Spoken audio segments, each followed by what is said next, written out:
Hi, and thanks for joining us. Over the next hour or so, we're going to reacquaint you with some familiar Aussie faces. From actors to athletes, from cameramen to comedians. All Aussies and all successful. Now, while we know about their success, what we don't know much about are their early days. And they're all about to tell us just where and how they started. Those were our young years. Our wings were drying in the sun. Now the winter at our window seems so cold.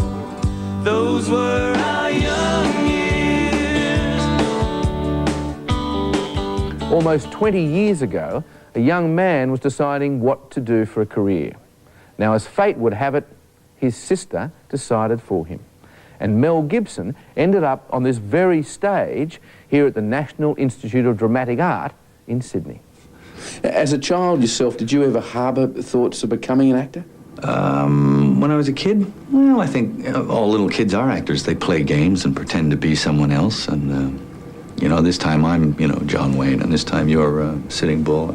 Whatever the fantasy is, it's much easier as a child to find that believability aspect. And it's that believability factor that today makes Mel Gibson one of the film world's most credible actors. That they may take our lives, but they'll never take our freedom! Before becoming a professional actor, young Mel had been performing for years. Working a large audience as a child was a piece of cake. There were 11 kids in the family, but I'm told that you were the clown. Well, I guess I used to deliberately try and make people laugh. Sometimes it was successful, sometimes I used to get a backhander, but when you push the envelope, you know, that happened a few times. And looking at my own kids, I think there's something true about that. You know, you can see who they're going to be. And what sort of direction they might take. Yeah. Which is, so far, it's all good news, you know. Good. And they haven't lit the house on fire or hung the dog or anything. So or at least successfully. Not successfully, yeah. Listen, but Like most teenagers, Gibson wasn't sure what he'd do for a living. Surfing along Sydney's northern beaches seemed just fine at the time. You know, quite seriously, I didn't know what else to do.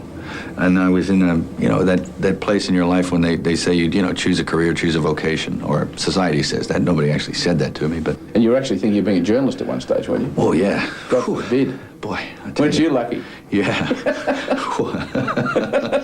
I could be in that chair. Yeah, let's swap seats for a second. Probably the turning point in Mel Gibson's career came when one of his older sisters saw an ad in the newspaper.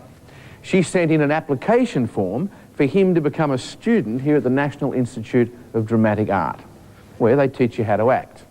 Well, Mel Gibson was accepted. Yeah, she kind of like forced the issue, you know, paid the $5 and all that stuff, you know. So it was very nice that one of your, siblings took an interest in your well-being and welfare, you know. Yeah. It was good. I felt that I should go out there and try something, and just that opportunity presented itself to me, and it was one of a few choices that I had, and it seemed to be the most palatable. After 3 days, I feel so good. The whole world knows now just how palatable that decision was. From Mad Max to Lethal Weapon to starring and directing in Braveheart. Okay, good. Cross out again and come back. That decision by his sister turned Gibson into a true superstar. I think your position exists to provide those people with freedom. Do you believe in fate and luck much? There's a kind of a plan. There's another intelligence that looks after you, a higher power, a god. And a lot of it's preordained. A lot of it you bring yourself, you know. It's a mystery to me. I don't understand it. I don't pretend to. But, you know, there's something out there. I mean, in a few short years, you became a worldwide celebrity. Was that hard to handle, all that attention at first? It's kind of overwhelming. If you're not mature enough to for that onslaught, well, then it's gonna affect you in funny ways, and that certainly happened to a degree. And it takes you a little while to find your sea legs there because you're at sea. That's no two ways about it. I can't get through. Keep trying. This is Flight Lieutenant Lara Bell aboard Sky Rover 7. How far are we from Galactic Base? Well, only 15,000 kilometres. If someone's there, they must hear us. And Mel Gibson's not one to forget the early days either. Something's coming through on the radio comm. It's nothing for him to revisit NIDA and remind those young hopefuls that no matter how big you become, never take yourself too seriously. I certainly don't. I'm rich. I take what I do seriously, of course. You have to, you must, if it's going to work. But it can't get too important, or I think it, becomes self-indulgent. Have you forgot me? No, Brother Rude, not so. You are the Queen, your husband's brother's wife, and would it were not so, you are my mother. Nay, then, I'll set those to you that can. What advice would you give to young actors starting out today? Just try and be good at what you do. That's as much as you can do. Come and sit. It's a question of keeping those childlike qualities, those channels open in your adult life to do the job later on, because it's not really a profession for a grown man. No, and you don't want to grow up. No, who does? Sure. Yeah, like Peter Pan. And coming up, Liz Hayes are journalists, and they started their careers in a newspaper office just like this one. Today, they are two of the most recognisable news and current affairs faces on Australian television. They are Michael Willesee and the charming Liz Hayes. Even though I might have had a dream, I didn't dare sort of follow it up. And was that dream journalism? Yes, I really wanted to do journalism, but I thought it was a bit pie in the sky. I didn't think... Growing up in Taree, in country New South Wales, Elizabeth Hayes' first attraction to the media came from listening to her mum. Mum actually worked for a jeweller who had a program on radio, and we used to hear Mum during the day doing her bit. And I must say, I did find that rather influential in that I thought, gee whiz, if my mum can do it, maybe I can too, yeah. And it didn't take long for the TV bug to bite when her family won a competition and 2 television sets. And we lived on an island on our farm, and we were the first people to ever get television on this island. And we gave away one, but we held this other one. We watched the test pattern for 2 weeks. It was great before we actually saw a program. But I think it was that fascination right from the very beginning that with got me in. Yeah. With television. Your school, St Joseph's Convent, certainly didn't recommend that you be a journalist. Careers advisors at schools in those days used to tell you what they thought you should be, and I remember being distinctly upset that they thought I should be either a cartoonist, a nurse or a teacher. But determined, Liz Hayes stood her ground. She soon found herself at the local Manning River Times newspaper, pestering the editor for a job. He said, oh, we weren't expecting a girl to apply. And I said, why not? And he said, well, we thought only men would apply. And I said, why? And he said, well, it's a sports reporter. And I said, I can do that. And I didn't get the job. It was a big burly rower from Scots College in Sydney, to my horror, who got the job. But anyway, I got a call a few months later asking if I'd like to reapply, and I sort of asked why. And I was pleased to know that the big burly Scots rower couldn't spell. So that's why you got the job? So I snuck in that way, yes. In those days, she was reporter Beth Ryan. On her first day in the job, the editor made her the court reporter. But the last thing he shouted to me before I left was, don't forget to bow. Bow. Oh, so I got up there, got into the front door of the court and, hello? You're bowing to everyone. I bowed to everybody. And finally, I think it was the clerk of arraigns or somebody who came over and said, you only bow to the magistrate. Don't worry. Oh, God. The idea has caught the imagination of some townsfolk. Her potential recognised, Liz Hayes then hit the big smoke. She became a reporter on Sydney television. Elizabeth Hayes, National 9 News.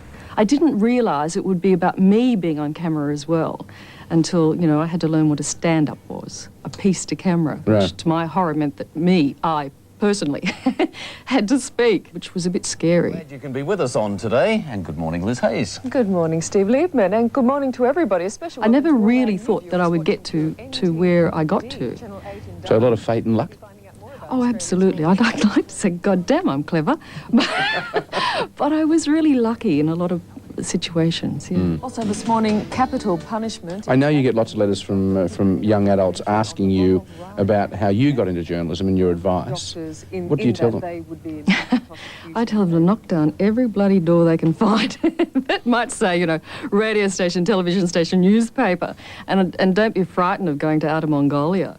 In terms of journalism and training, I think newspapers are a great way to start. I used to get into trouble at school by asking too many questions. Did you? And the teacher would say what? Sit down, Willesee. Sit down, Willesee. Really? So you were already that curious? Yeah, if I thought things weren't right, I would ask questions, and I was often kicked out of the class for doing it, probably because I overdid it. You did back down, you're still the leader. And Michael Willesee has been asking questions ever since. You will stick to your economic... Had you always considered journalism, or did you just sort of fall into it? Yes, I got into it accidentally, because I got lost towards the end of my schooling. And, you know, football was far more important. Football first, girls second, and education, you know, poor third. Right. And I ended up as a clerk in the public service in the accounts branch, which I was completely unsuited for. And I found it terribly boring, and that's the first time I got ambitious. I was ambitious to get out. A chance opening for a job at the then Perth Daily News landed Willesee a cadetship. He was on his way. And you suddenly get 3 pars in the paper and you go home and show your mum and dad or show your mates. So I wrote that. And you can look at it all day, can't you? Yeah. Put it in your pocket if you want. So do you believe in luck and fate, looking back now? Oh, luck and timing. This is Frank Johnson. He's putting this subject into the final stages of catalepsy. After his stint in newspapers, the young Willesee joined ABC television. There, he became one of the pioneers in news and current affairs. This report from Mike Willesee. Hi.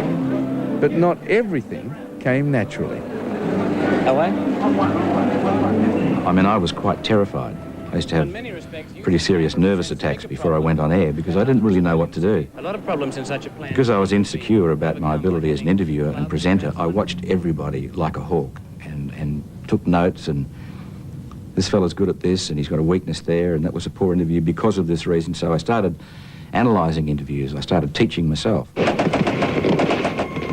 The lack of regard between Cambodians and Vietnamese. By his mid-20s, Willesee found himself smack bang in the middle of the Vietnam War. It was certainly a turning point in his career, but it also changed his outlook on life forever. Was there any sort of hero or mentor for you in those early years? None that were on air at the time, but in some of the original giants, like Ed Murrow, there was some inspiration there. I've got an article that you wrote about Edward R. Murrow in 1970, 25 years ago, and you said he was successful primarily because he was good at telling stories. He was great because he cared. Is that the key? I hope so, and I've tried to learn from that. Do you think enough journalists care enough? No. By now, Willesee was no longer content working on someone else's show, and in the early 70s launched the original A Current Affair and his own production company. Welcome to A Current Affair. Were you then doing all facets? Were you making teas and... Yeah, there were many times I cleaned the offices. Did you? Yeah, did the accounts. Ran myself pretty ragged. You literally swept out the office? Yes. Because I didn't know how to produce. I didn't know how to do a budget. And when I went along to Channel 9 and said, well, here's the budget, they just said, yep, that's okay. And I thought, I think I've made a mistake here. Well, you could have asked for a bit more. Oh, yeah. I mean, it was a real shoestring. I've never seen so much political... 20 years on, the show still has as much relevance as it did back then. Believe it or not, and the same can be said of Willesee's advice to young hopefuls. For those who do have the talent, and that often means belief in themselves, if they're finding it hard, just be persistent. If they keep trying, they'll make it. And after the break, Dean Semler. Movie world, there's no tougher market to crack than right here in Hollywood. But of late, Australians have been doing it regularly, whether they're in front of the camera or behind it. Cameraman Dean Semler, director Gillian Armstrong, and actor Bill Hunter are all very much in demand.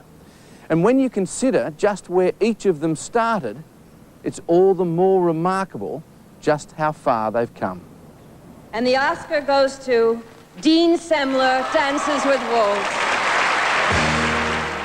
And I had a little camera and I used to take pictures of the River Murray. I liked the river. I liked something about taking pictures of the river. There was something about its quiet and its strength that I liked. And a little box brownie. Little box brownie, tiny little pictures about yay big. That big. It's taken cameraman Dean Semler 30 years to graduate from snapshots to feature films like Mad Max, Cocktail and Dances with Wolves.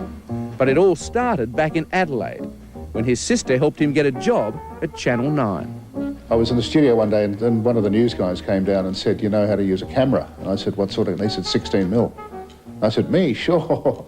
Why? And they said, well, there's an accident up the road. I had never used a 16 mil camera. I had to get somebody to load the camera. I'd never loaded a camera before. So you couldn't lace it up? No idea. No idea how to lace it up. So someone laced it up. And I went out and shot this accident. Yesterday. In the early years, Dean Semler cut his teeth, not only working with newsmen, but entertainers like Ernie Sigley. This is some of Semler's earliest footage. All of a sudden, it was just me out there with a camera. And I was boss. What am I going to do? Oh, look, I'll do this, and I'll do this, and I'll move around here. And so it was a real awakening. Yeah, absolutely. It felt fabulous. After a brief stint in ABC Current Affairs, Semler started to shoot short features for Film Australia. And it's still one of my favourite pieces, a little thing called Saturday, which was basically, was my idea because it was like a Saturday to me in Renmark. And Saturdays were special. And next came a number of mini-series, just like Bodyline. John Bradman has reached his century.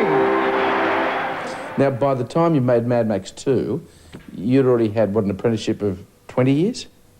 Mad Max 2 was in 1980, yes, 20 years. So a pretty good apprenticeship. Yeah, fair enough, I guess. Yeah, I'd never looked at it like that. I guess I was ready. And for Mad Max, he had to be. You're shooting action, you've got to be really ballsy and get in there and make it real dirty and powerful, and that's what we did on Mad Max. It was this daredevil approach that won him the Oscar for cinematography for Dances with Wolves. Filming in amongst 3,000 rampaging buffalo almost killed him. I was hanging over the back, laying on the back of a utility, and I was strapped in, but laying down, holding a camera on a bungee, like inches from the ground, and I asked the driver to weave in amongst them. How much did winning the Academy Award change your life? It puts you into a category that people in the business think, wow, he's got to be one of the greatest, so we'll get him. And nowadays, there's certainly no shortage of film scripts either. His movies may take him to some pretty remote places, but once he shoots that final scene, he heads straight home. There's something we've got that we're damn lucky to have, to be born here as an Australian. It can't be taught to anybody. You've got it, it's the way you are. And it's something real special. Action! Here we come, blossoming among the leaves so green! Action! Oh, Father, your heart! And action! Gillian Armstrong is now one of our top international film directors. I loved reading. I was a bookworm. You know, I was one of those people that almost caught the sheets on fire because after the lights were meant to be out, I put, a little tent over me so I could keep reading all night long. So it started with stories and books. The stories and the books led to a passion for drama. At home, she always starred as the angel. At school, she was already calling the shots. All I remember is that we were allowed to put on plays, and we also wrote plays. And I thought it was fantastic, and it was the best year that I had at school. And you used to conduct your own puppet shows? I did. My father, actually, who was a bit of a home handyman, one of those men in the shed, built a lovely wooden proper puppet theatre, and my mother sewed the curtains. With her schooling and 3 years of theatre design behind her, Armstrong went out into the big, wide world of production. In Melbourne, there was Crawford's making drama, and ABC TV made drama, and that was sort of about it. And I thought, well, if I could just be, at the ABC holding a script, that would be the ultimate. Right, right. And you want to hear the bitter irony of that? Please. Well, I wrote to the ABC in Melbourne and they said, send us your typing speeds. That was your qualification? Well, the only way for a woman to get into the ABC in those days was to have to be able to type. They didn't want to see my film, so I never went back to the ABC. People first started to notice her early films made at college, like this, called 100 a Day. Then came The Roof Needs Mowing, and this grabbed the attention of then rising director Fred Skepsey. He was very generous and always has been to young filmmakers and said, well, if you just want to come along to, to watch and to learn, maybe you can make tea and coffee. So that's what I did. But I mean, I hardly got out of the kitchen. I was terrified. I mean, cameras and the cables and Fred, the big director. I mean, I peeked around the corner. I was very shy. I mean, but it was wonderful. And the rest, as they say, is history. From one of the all-time Aussie classics, My Brilliant Career, to her latest epic, Little Women. Gillian, is Little Women the $100 million blockbuster that every director dreams of? Is that the one for you, do you think? Well, I'm very happy. I mean, if I never have another one, it's been very nice to have a blockbuster. Because if you don't start listening to your teachers and superiors, there won't be a mark on the scorecard low enough for you at the Pan Pacific, comprende? Thought of opening a video business for a while, but I suppose we've got to wait to get television first. Your mum's arriving in Sydney by bus, because I can't afford a plane ticket. You see what you've done to me? Bill Hunter is almost an institution to Australian actors. But who would believe his acting career started in the swimming pool? Briefly, I was swimming in the Australian Championships in 1959 in Melbourne, and I did reasonably well. I got home in the heats, and I got home that night and the phone rang. An American voice said, Bill Hunter. And I said, junior or senior? And they said, the one we've been watching swimming on the television. And I said, speaking. He said, my name is Tony Perkins. I'm here doing a film. And we'd like you to come in and talk to us about stunt doubling for myself and Gregory Peck. And I said, piss off. You didn't believe him? No. And he rang back, and sure enough, he was fair dinkum. So I did nearly 2 months on that and had a great time. That film was On the Beach, the first big-budget Hollywood movie ever made in Australia. Did you ask me? It also starred Ava Gardner and Fred Astaire, and it was Hunter's swimming physique which landed him his big break. Did you take it all with a grain of salt? Were you impressed? I've never been so excited in all my life. And it was terrific. You grow up watching Gregory Peck, and latterly, as you mature a little bit, you sort of take notice of Ava Gardner and people like that too. But it was wonderful and very exciting, and a privilege to meet them. And I must say they were very graceful, charming people. How old were you then? 19. Big deal for a 19-year-old, isn't it? My word it was, Michael. From that time on, I really started to call myself an actor. Ballarat born and bred, over the years his family owned no fewer than 6 country pubs. So you would often go back to particular characters that you observed in the pubs as a kid? Not specific characters, mate, but you've seen that sort of bloke, and it's easy to draw on it, yeah. Because you've always been more of an emotive actor rather than a method actor, haven't you? Absolutely no technique whatsoever. More a reactor. We're going to get some clothes, some grog, and some good music. Backroads was a $16,000 film directed by Phil Noyce. It was one of Hunter's first major roles. About 8 weeks later, he hit me with Newsfront, and that was nice. It was playing news cameraman Len Maguire in Newsfront which was a turning point in Bill Hunter's career, a role he flatly refused to audition for. Good on you, son. Pretty perky for someone being offered the biggest role of his career. I've been around for long enough, Michael, and if they don't know now and they call themselves a director, that was my reasoning. And auditions, as you know, are a terrible thing to go through. And I just refused to do it. Muriel. Which is typical of this upfront, no-nonsense Aussie. Muriel's on the dole. With Bill Hunter, what you see is what you get. They're building a resort at Wallam Beach, and they might want a Chinese restaurant in it, so keep the food coming. What advice would you give to young and up-and-coming actors? I just remember that nobody can do it like you, and know I was around at the right time, and I had a suitably rough head. Right. Yeah, you're no real matinee idol, are you? No, but the people that I was working with early, they were, and they're not around anymore. And you're still going? Yeah. Even with that head, huh? Mm-hmm. I think because of that head.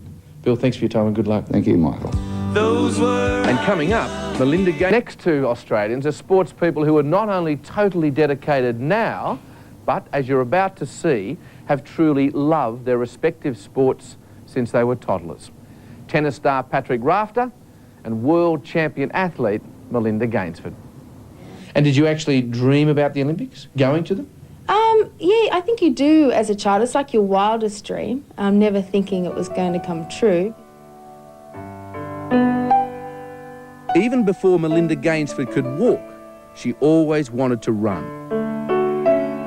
Because I used to love to run fast, and I used to watch it on television and just thought, wow, especially, I think when they used to walk out for their country and everyone would cheer and roar and they'd have their Australian jumpers on, and I thought, wow, how wonderful that would be. Even at 5 and 6, that affected you? Yeah, oh, it did. I mean, probably I came to more realisation later. And because at 5 and 6, you were actually beating children twice your age, weren't you? Well, yeah, exactly. I was, in kindergarten, I used to beat people who was in year 3 and year 4.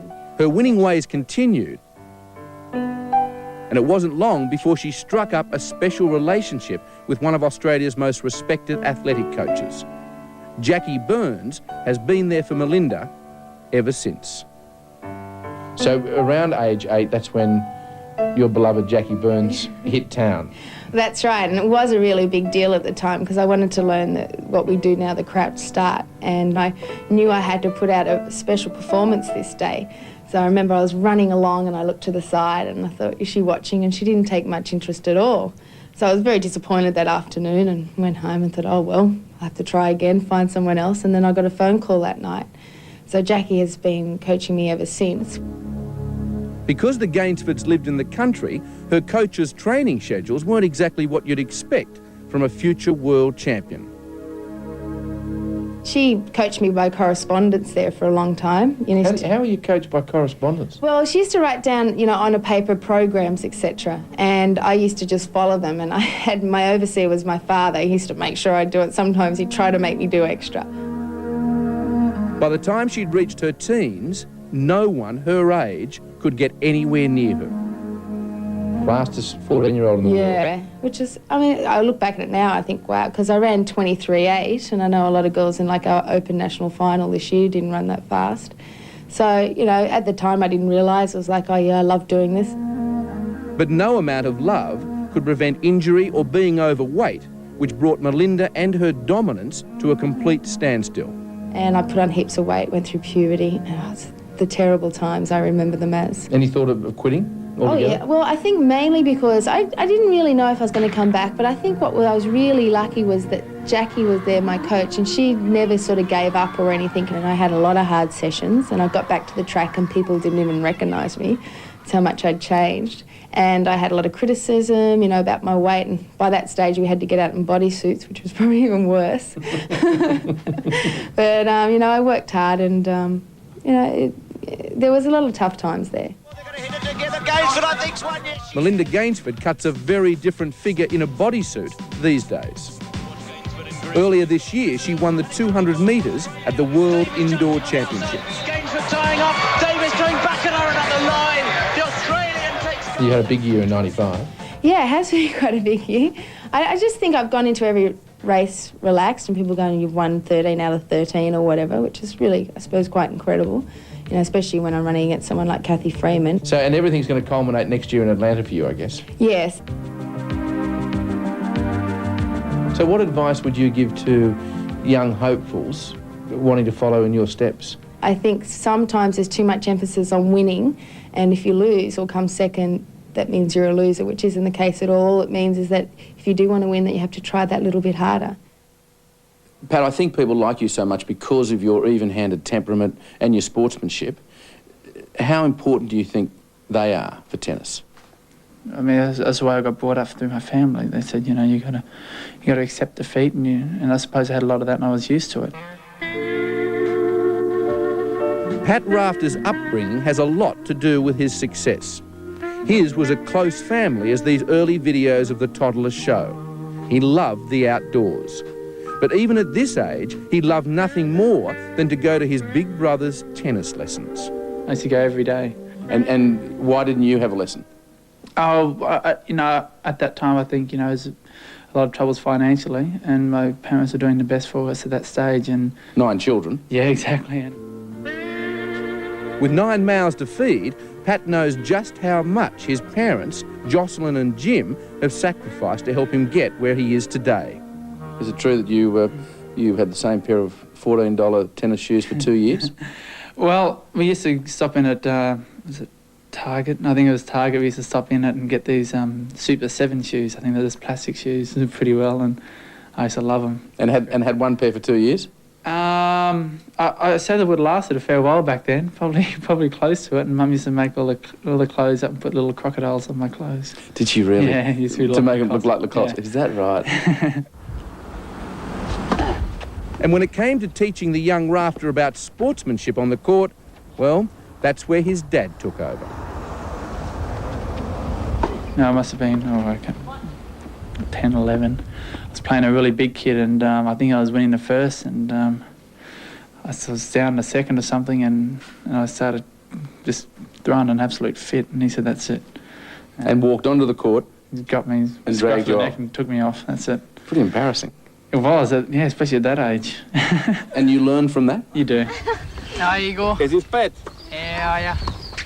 Like most teenagers, puberty always seems to get in the way. Suddenly, here at 15, Pat Rafter not only stopped growing, he stopped winning. Come on, chicken. You know, I wanted to sort of say, that's it, I've had enough, and my parents said, you know, I think, you know, keep going, and then I think then after a while, Mum said, listen, if you want to stop, you know, you can. And I think I decided that I'd keep going. So you seriously thought of giving it all up?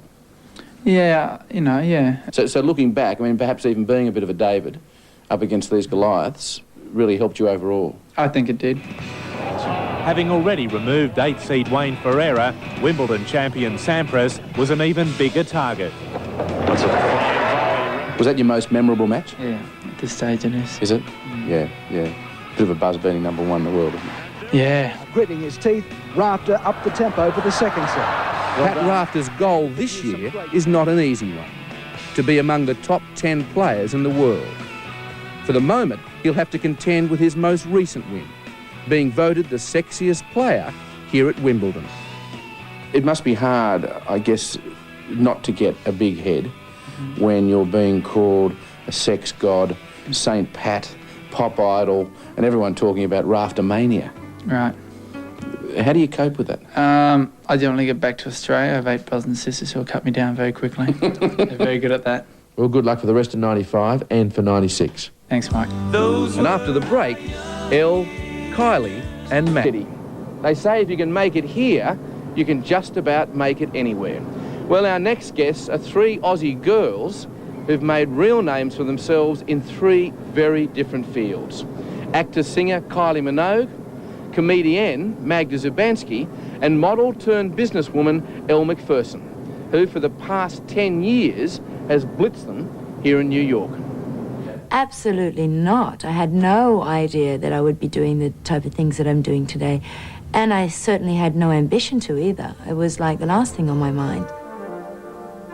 She may not have dreamt about a career in modelling, but as a child, Elle McPherson was already strutting her stuff. Mim and I played dress-ups all the time. We did concerts with the parents, you know, and we used to get out and sing. And the thing is that Mim has the most incredible voice. I always thought I had an incredible voice. Was dressing up, was that sort of the beginnings for you, maybe? I mean, I think every child dresses up, though. That, you know, we did that. We used to steal Mum's clothes and dress up, and I used to make bathing suits, I remember, for Mim and for Ben, my other brother, out of, like, underwear and try ribbons on them, and we used to always do those kind of things. I thought I wanted to be a school teacher. And then, as I grew older, it changed to wanting to be a lawyer. Because my stepfather was a lawyer, and I always felt that I used to see him go off to court in his robes and wigs and thinking, okay, this is something I could deal with. Not many would know that this Aussie supermodel actually stumbled into modelling. All over a dare, a bet with a girlfriend. She said, I bet you, if you go along to this modelling agency, you can earn, you know, money modelling. And I was like, I bet you I can't. How much was the bet? $20. And so I lost the bet because they did take me on and I paid her the $20. But did I really lose? I don't know. I don't think so. Cola has a beautiful taste. east. 1982, and this is one of Elle's earliest modelling assignments. Landing the job as the tab girl launched her career. So that was like a turning point because it went from just something to having a name and having a personality. Elle not only became a personality, she became a product, more bankable by the minute.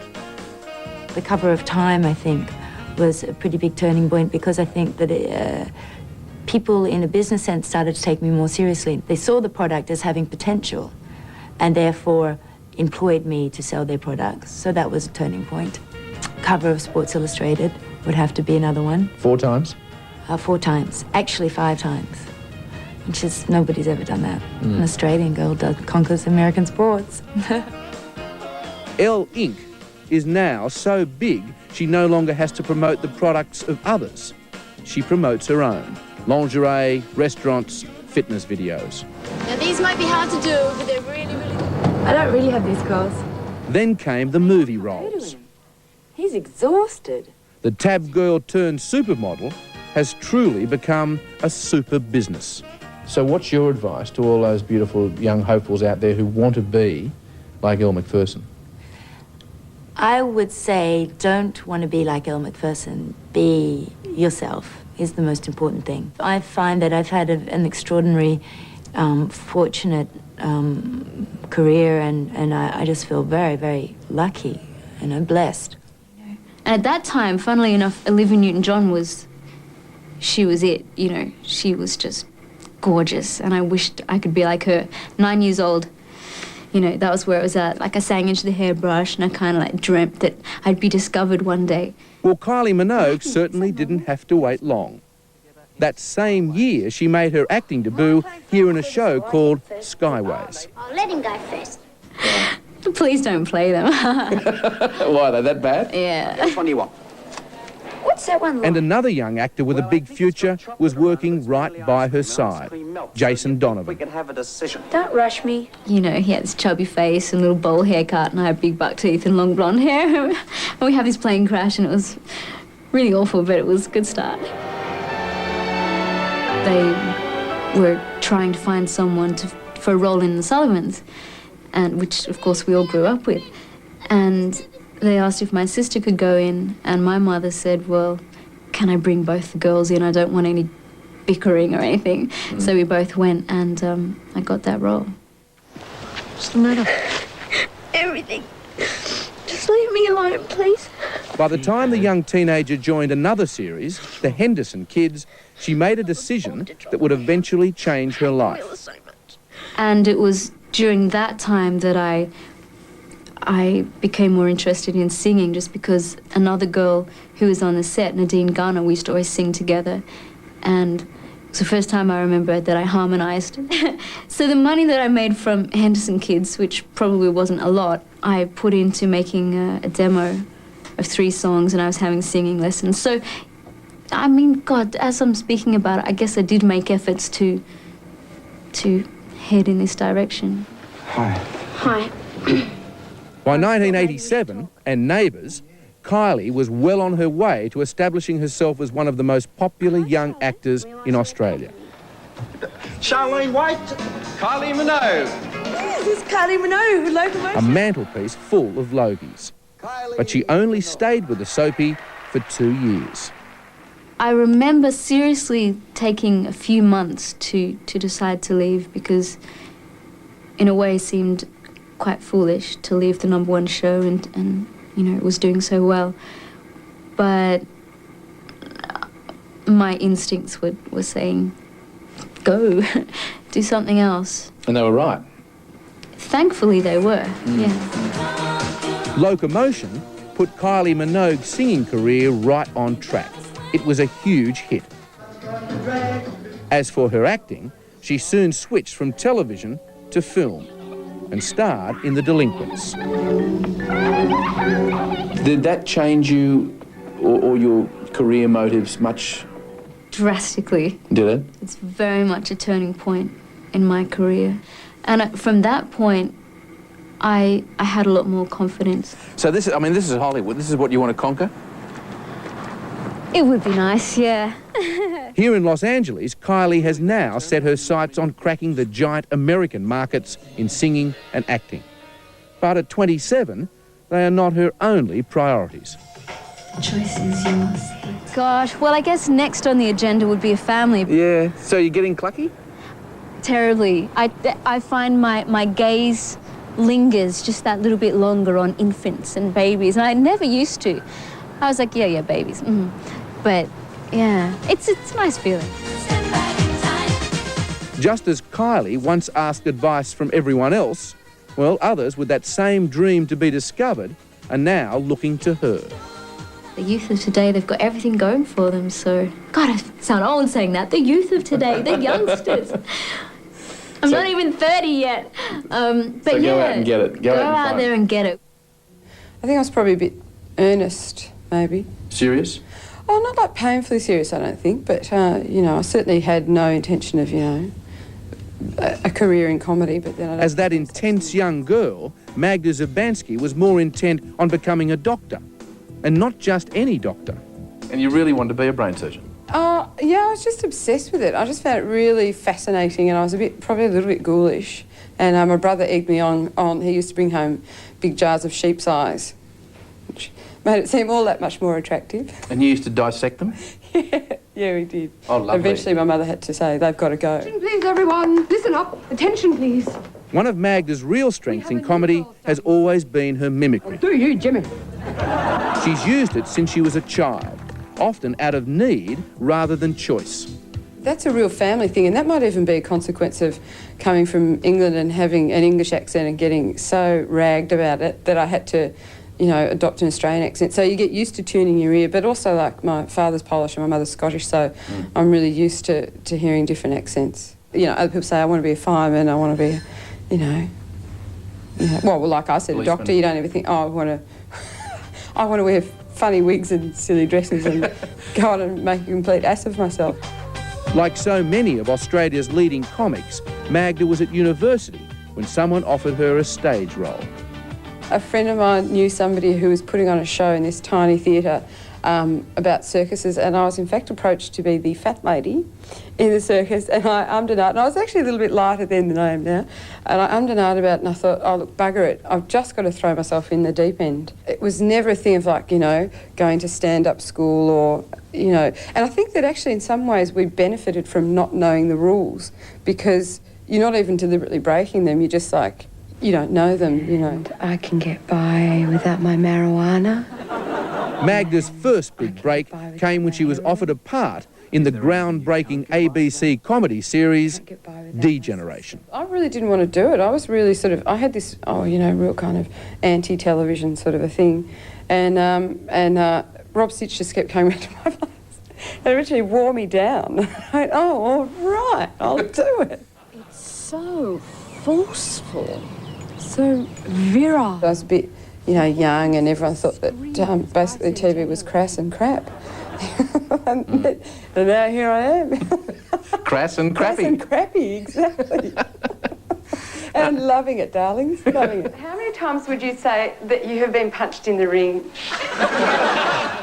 Fast Forward was next, and Magda's hilarious characters as Pixie Ann, Michelle, Chenille and others firmly established her as one of our favourite comedians. Oh, my wordy lordy, yes, Janelle. Do you think that your shapely and generous figure has... A larger lady. ...has helped you in these characters? I have this terrible fear that if I lost weight, I'd be... all of a sudden I'd be getting no parts and I wouldn't be quite as funny.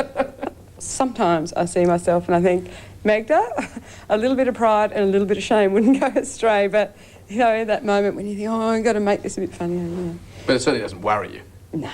Those were